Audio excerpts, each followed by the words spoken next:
అక్కినేని నాగచైతన్య సమంత విడాకులపై మంత్రి కొండా సురేఖ చేసిన వ్యాఖ్యలు ఇప్పటికే తెలంగాణ రాజకీయాలతో పాటు టాలీవుడ్లో దుమారం రేపుతున్నాయి.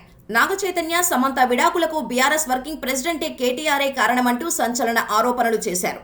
అయితే నాగార్జున నాగచైతన్య కలిసి సమంతపై ఒత్తిడి తీసుకొచ్చారని, అది నచ్చకే ఆమె విడాకులు తీసుకుందంటూ కొండా సురేఖ తీవ్రమైన ఆరోపణలు చేయడం సర్వత్రా సంచలనంగా మారింది.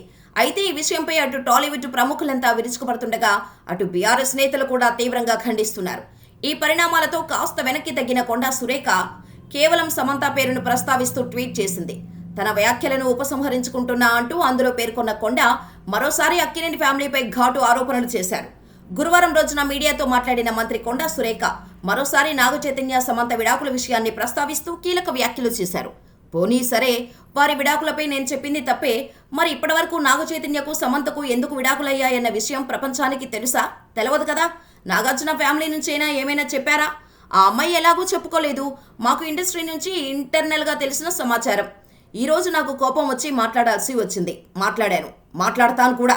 నేను ఎలాంటి దాపరికాలు లేకుండా మాట్లాడతాను అన్నది అందరికీ తెలిసిన విషయమే.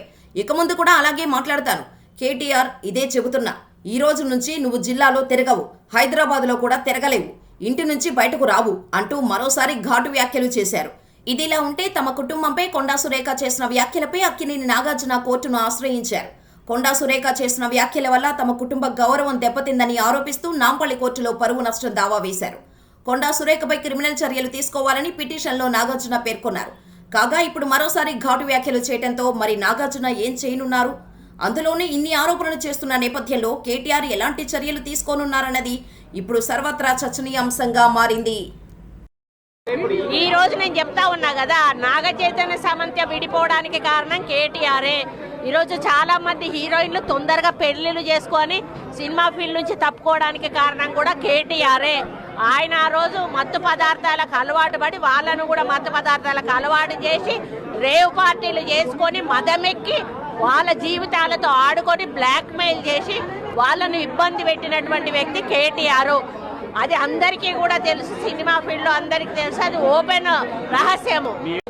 మాట్లాడేటప్పుడు మరి కేటీఆర్ గారు క్యారెక్టర్ గురించి, మరి వారి గతంలో వారు చేసినటువంటి కార్యక్రమాల గురించి, మహిళల మీద వారికి ఉన్నటువంటి మరి చులకన భావం గురించి మాట్లాడుతూ మరి ఆయన నన్ను రెచ్చగొట్టే విధంగా మాట్లాడినప్పుడు నేను భావోద్వేగానికి లోనై మరి కొన్ని ఆయన మీద నేను విమర్శలు చేయాల్సిన అవసరం వచ్చింది.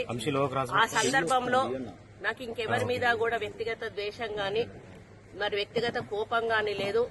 అనుకోని ఆ సందర్భంలో ఒక కుటుంబం మాట నేను తీయడం ఏదైతే ఉందో అది అనుకోకుండా నా నోటి నుంచి జరగడం జరిగింది.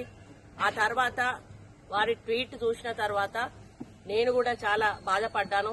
ఎందుకంటే ఏ విషయంలో నేనైతే బాధపడతా ఉన్నానో ఆ విషయంలో నేను ఇంకొకరిని నొప్పించాను అని తెలిసి రాత్రి వెంటనే మరి దాన్ని వెనక్కి తీసుకుంటూ నేను ట్వీట్ చేయడం జరిగింది. కాబట్టి నాకు జరిగిన అవమానం, నేను పడ్డ బాధ ఇంకొకరు పడకూడదు అనేటువంటి ఒక ఆలోచనతోటి నేను బేషరతుగా దాన్ని వెనక్కి తీసుకోవడం జరిగింది. కానీ కేటీఆర్ విషయంలో మాత్రం తగ్గేది లేదు.